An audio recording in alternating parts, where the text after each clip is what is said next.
on it. It was insane. And he's like, well, I don't have stock anymore. Yeah. And I got this big old fat check. I think I spent like 80 or 90 on it. He got like $400 or $500.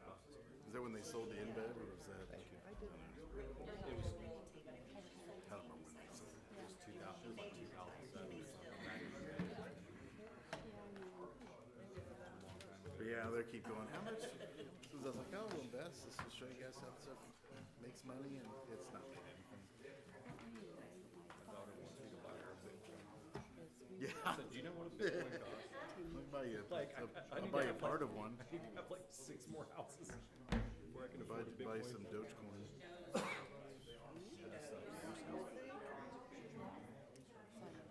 My kids were like, oh, we should. Except I'm like, all that stuff's for is if you buy enough of it, and then it goes up a fraction of a point, then you sell it. There's very few people making money off that. Very few. Yeah, you're not day trading digital coins. Right. Yeah. You're really day trading anything unless you got a lot of jack to start with. And even Bitcoin, it's not like how it is still speculative. Because there's no backing. Right. Freaking not real. Trying to think if I've heard anything in the last couple of weeks since we met. Yeah. So she issued her own. Yeah. And like 3 days later, totally bombed. And she's got the freaking SEC. Yeah, she's getting sued, I think. Oh. Could they regulate that? I think they regulate fraud. Yeah. Good evening. I'd like to call our Tuesday, February 25th meeting to order. If you guys will all rise and please join us in a prayer and the pledge, please. Chief. Bow with me if you would. Dear Heavenly Father, first of all, thank you for this improved weather this week. We are back to feeling alive and feeling safe and feeling better about all of that. Also, we want to thank you in our communities here. We had no injuries from any car crashes involving the weather or anything like that. So we want to be thankful and show our appreciation for that. Finally, again, we just want to say thank you and to bless the folks that are volunteering their time to come in and deal with these issues that they are going to be faced with tonight, and they continue to be faced with on a regular basis. In your name we pray, amen. I pledge allegiance to the flag of the United States of America and to the republic for which it stands, one nation, under God, indivisible, with liberty and justice for all.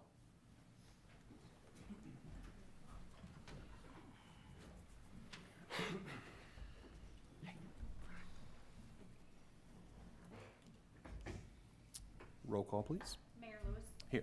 Chairman Pro Tem Kennedy. Here. Councilwoman Oplinger. Here. Councilwoman Pettit. Here. Councilman Blades. Here. You have a quorum. Thank you very much. Next up, we have public comment. So a citizen desiring to speak on an item not on the agenda may do so at this time.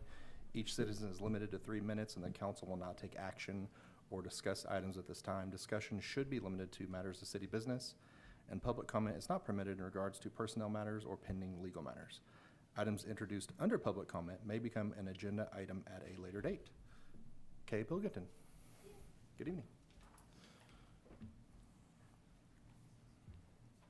I'm going to read a post that I had put on, the monthly meetings for the Aurora Downtown Project. They were supposed to have a meeting, and the weather canceled it out. And the meeting that they missed or couldn't go to was, or couldn't have, it was Economic Vitality, How to Maintain and Help Existing Business While Gaining New Ones. That's the meeting they had to cancel. And here's what I posted on there. It's immediate concern. I noticed the meeting was canceled due to weather, was how to maintain existing businesses while attracting new. We have an immediate concern on this subject. I was a business owner for 17 years at Isla Bones Gift Store, 123 Madison, and didn't have to sweep pigeon poop from the sidewalk. An occasional feather to spray a pigeon or a stray pigeon I dealt with. Now that's changed. My new tenant at Trendy Resale is having to deal with pigeon poop all over the sidewalk, and they are literally perching on my good awning and pooping all over it. they used to all hang out at the old magic shop with the windows broke out. The windows are boarded up now, but it looks as though the pigeons are still going down through an old chimney to the magic building, old magic building. The old magic building is full of pigeons just sitting in the front window, looking out, coming and going. I visited with Dawn on the city council a few months back when they had a cleanup day. She was going to look into it. I stopped in at the city last week to talk to Carrie, and she was out, they said, for a few days. We have been looking into different things to try and deter the pigeons at our own building. Hopefully when the weather breaks, we can get someone on top of the building to try something, but only one building being proactive isn't enough. I talked to Dawn about noises that distract a few things. You remember that? We have a new restaurant getting ready to open next door to my building, and we cannot have this pigeon mess on the sidewalk or pigeons glaring at the people walking by. I'll be back at the city council meeting to discuss the matter as soon as possible. You can't promote downtown and expect people to do well with this current issue until it's addressed properly. The city has got to get proactive on this ASAP, whether it be investing in sound devices that deter the pigeons or mobile power washer that the city employee can use every day to clean up the mess. Most of the buildings don't have outside water hookups. So that's what I had put on there. So that's my immediate concern. You know, we want new businesses, and we've got a new photo shop coming in down in Patrick's building, a new ice cream shop.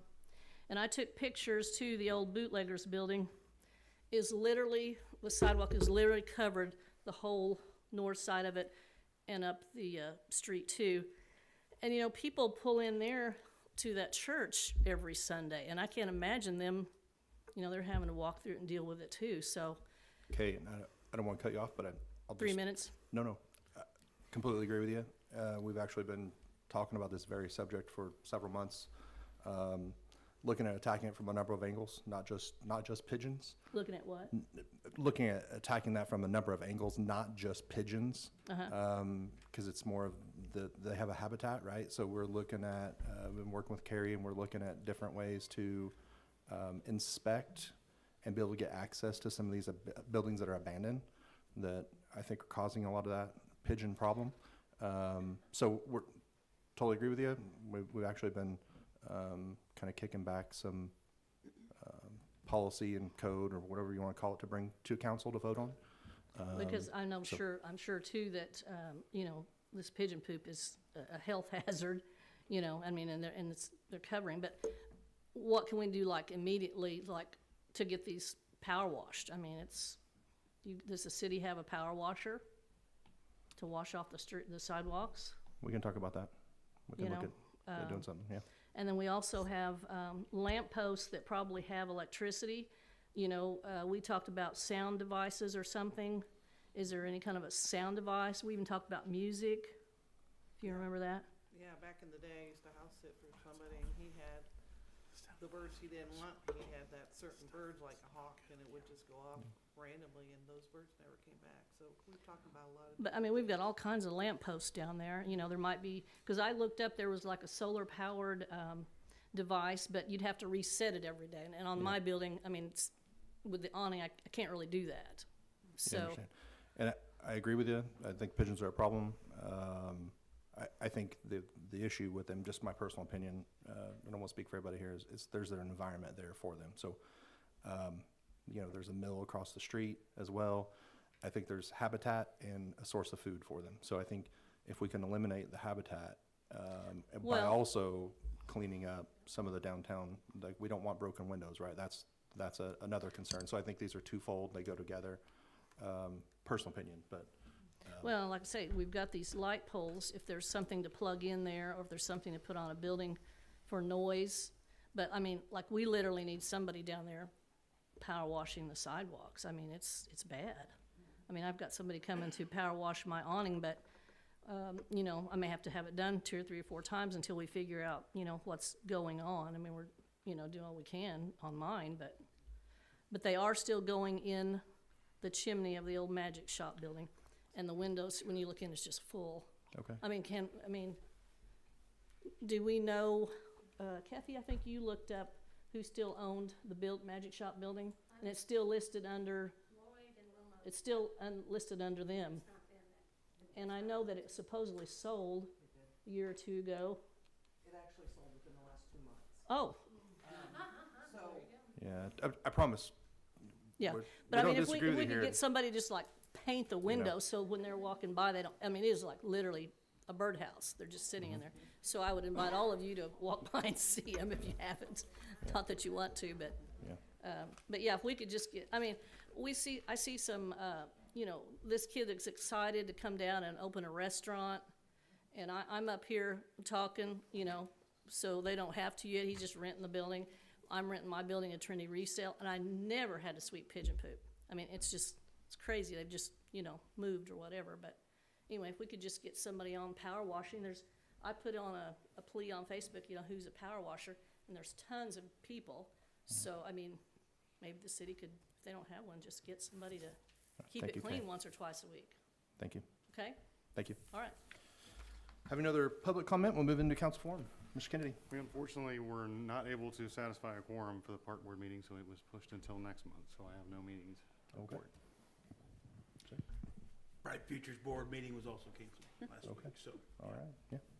Don? you know, mine, we didn't have any meetings as well, but the police and fire department, the street department, they did an amazing job during that whole winter storm. Very proud of them.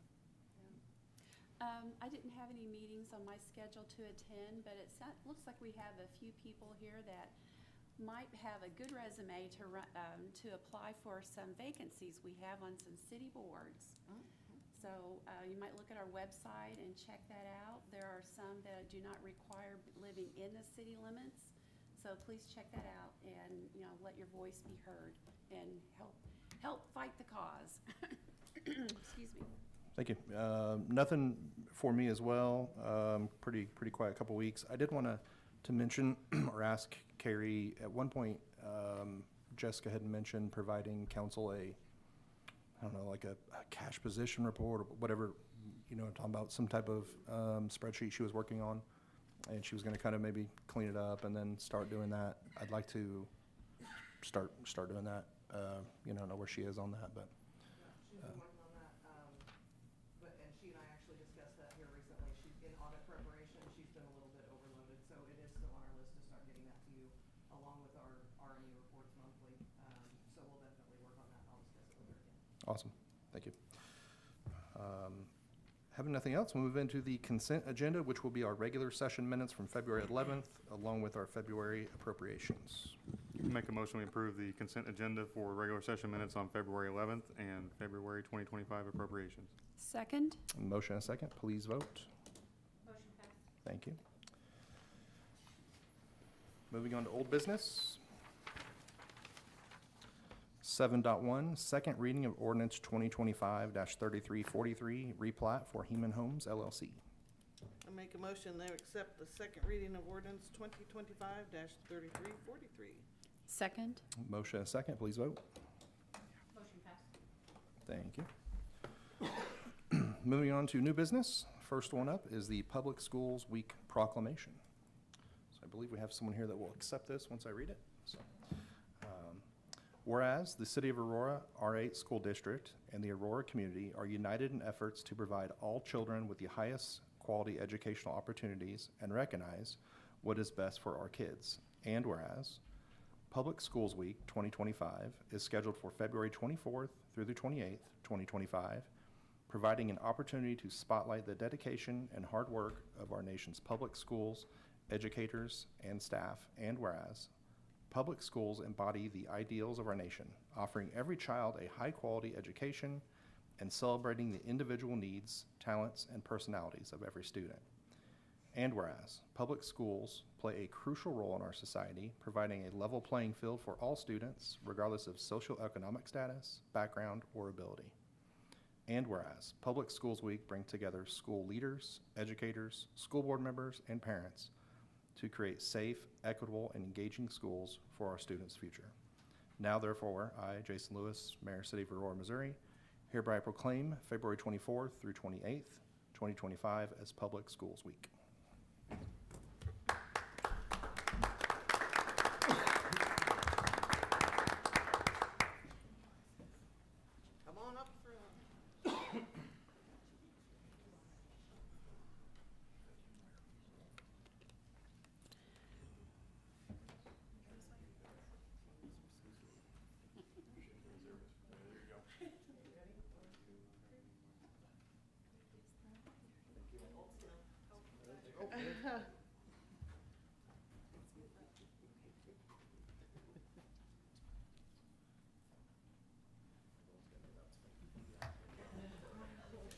Hey, thank you. Awesome.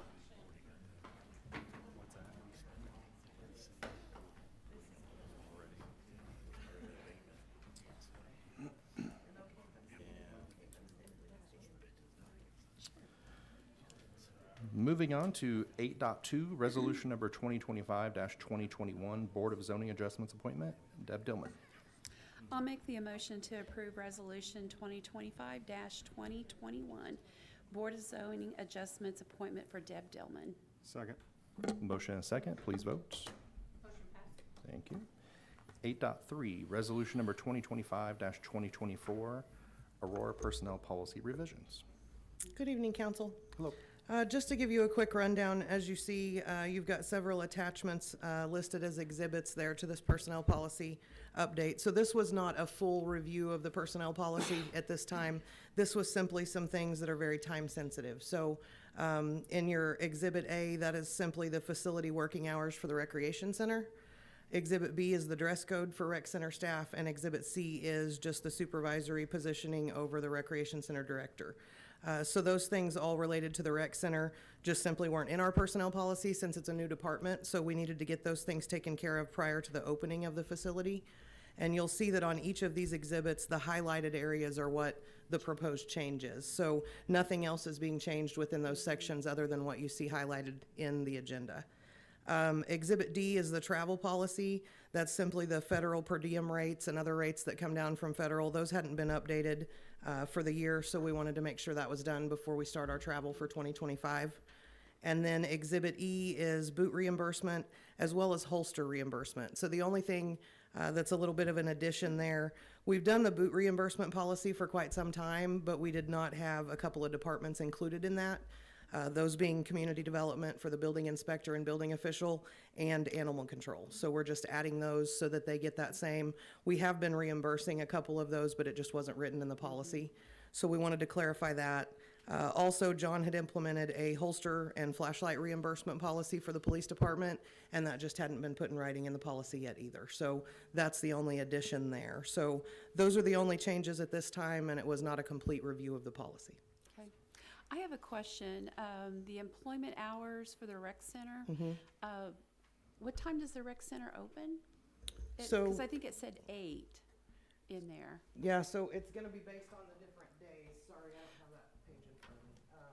Here, I can This grab showed that 6 too. to 9. Yeah, it should be 6 a.m. to 9 p.m., but we'll have some weekend hours or holiday hours that are 8 to 8, I believe it is. Saturday is 8 a.m. to 8. And then 12 to 6 on Sunday. Yeah, so I guess my overall question about that is if the working hours, let's say, are 6 o'clock in the morning to start, I would have think staff would be there before that. Right. So the scheduling with the staff will work however it needs to in terms of facility hours. So Okay. he's looking at staffing for a 6 a.m. open. They'll be coming in at 5:30. Okay. Or something like that. So the staffing is a separate Right. portion. This is just simply the facility building Okay. hours. And then his staffing will coincide appropriately. Okay.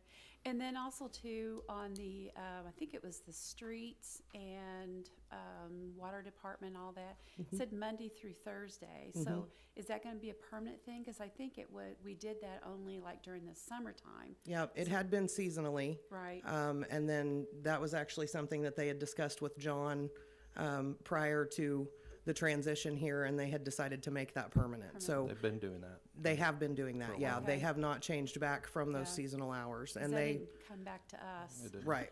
And so that's, if you want us to look at that differently, we're happy to, but since that's what they had put into place and hadn't come back from those seasonal hours, we just want to get that in front of you guys, and then if we need to handle that differently, we're happy to. Yeah, I think as time allows, we'd like to go through the whole thing. Absolutely. Let's do that for the rec center and get this rocking and going. Okay. Yeah. I'll make a motion that we accept resolution 2025-2024 for the Aurora personnel policy revisions. Second. Motion and a second, please vote. Motion passed.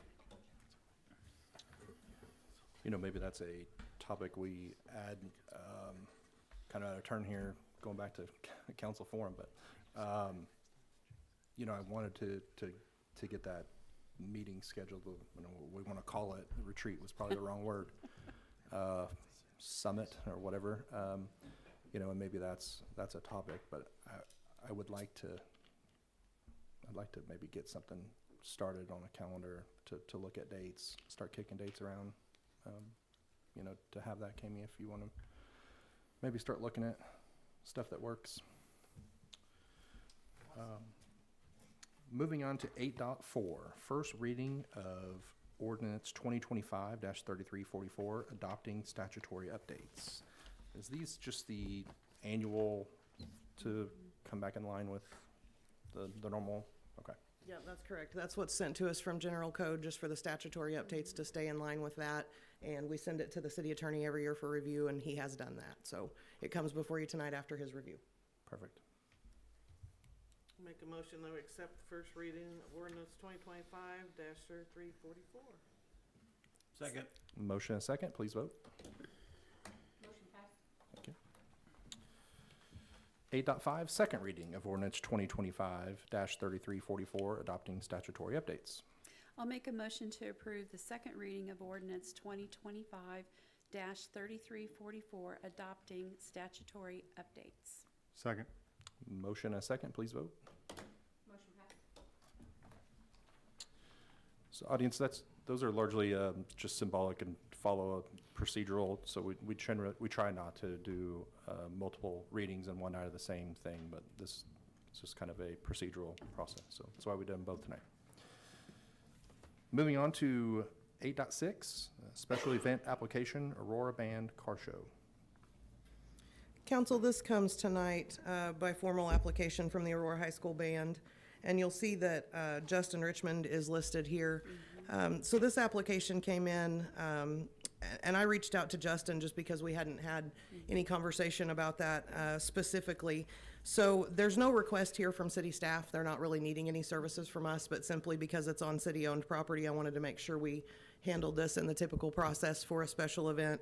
But in speaking with Justin, he has no concerns. Everything that they're looking to do out there, they've been coordinating with him and planning with him.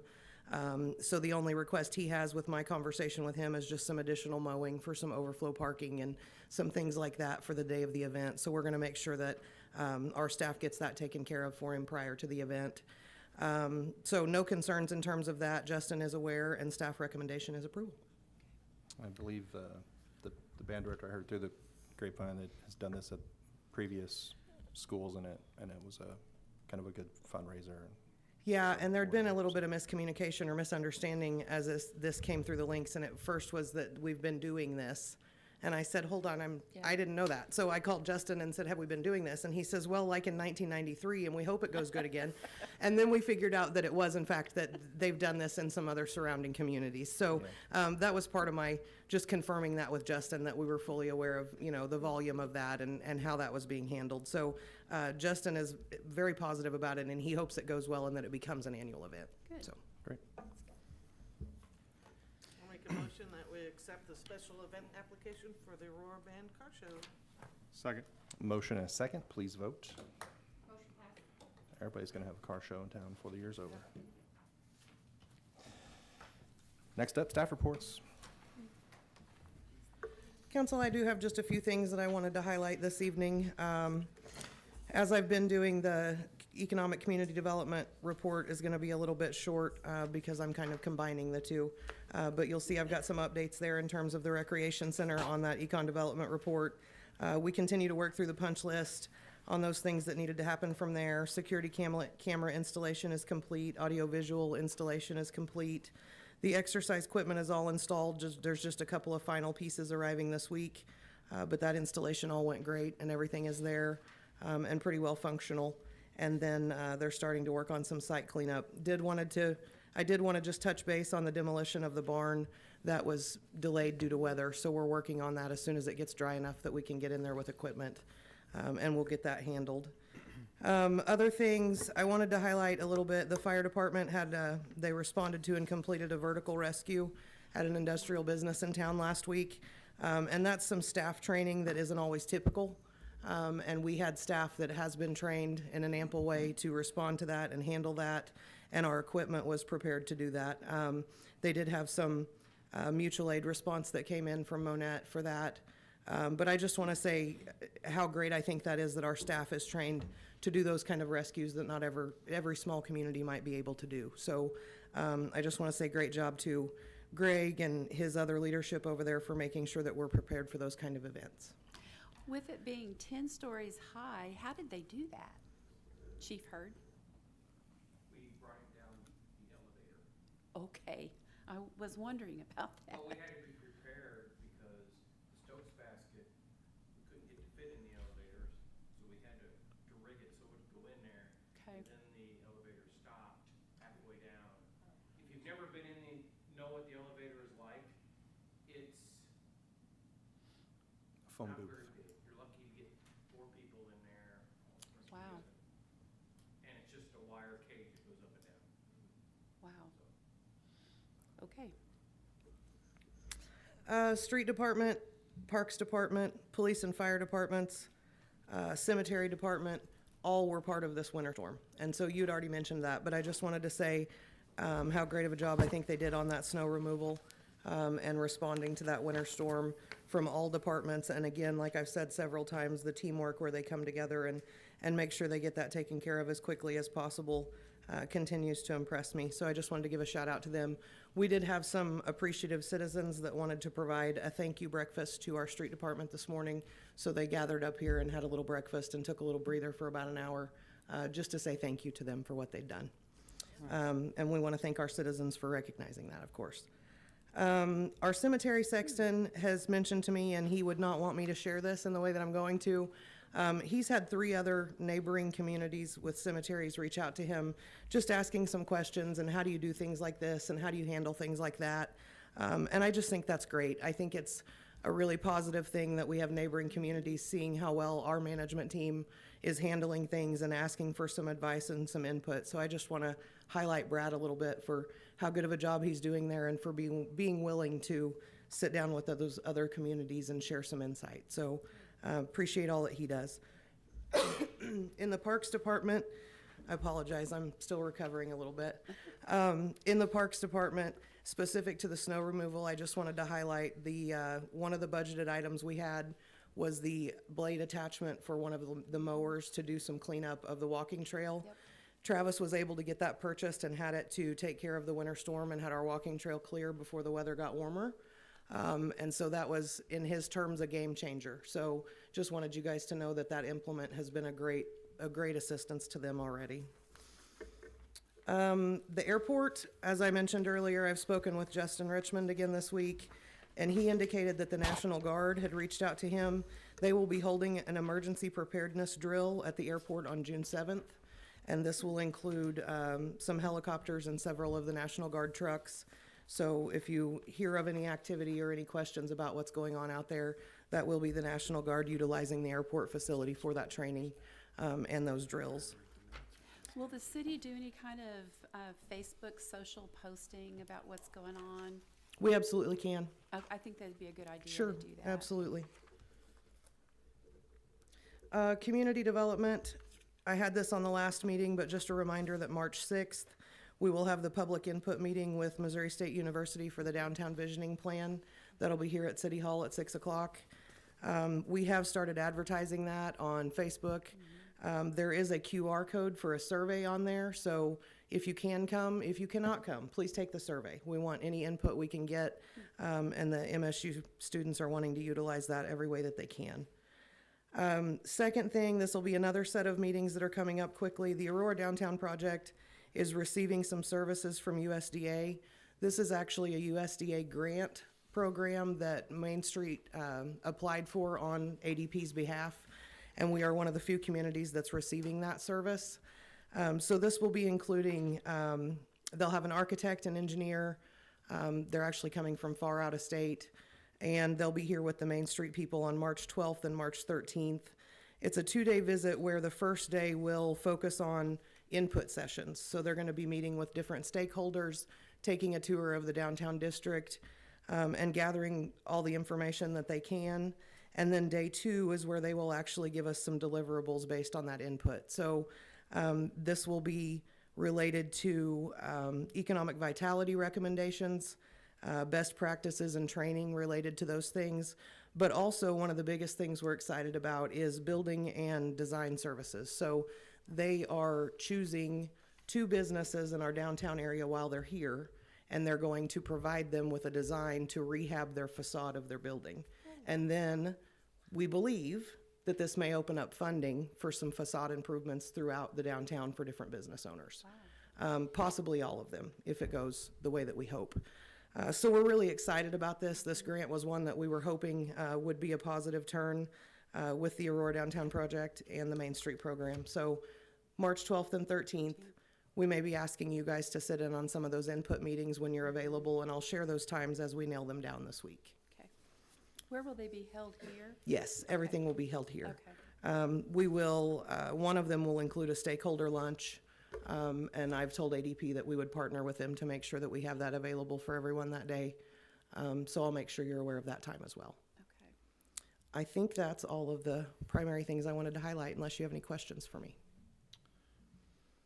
One for Kami. So we do have the job posting.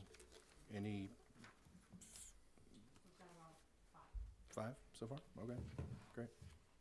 I was asked by someone in the audience, so want to make sure she got her answer. So, okay, awesome. Any And questions? It's still active, what, another week? So, The last day to turn in applications is March 17th. March 17th.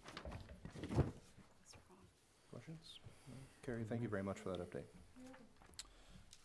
With that, I will make a motion that we move into closed session pursuant to RSMO 610.021 for 1, legal action, 2, leasing, purchasing, sale of real estate. Second? We have a motion and a second. Roll call vote, please. Mayor Lewis. Yes. Chairman Pro Tem Kennedy. Yes. Councilwoman Oplinger. Yes. Councilwoman Pettit. Yes. Councilman Blades. Yes. You are in closed session. Thank you, All for audience. coming. Mhm.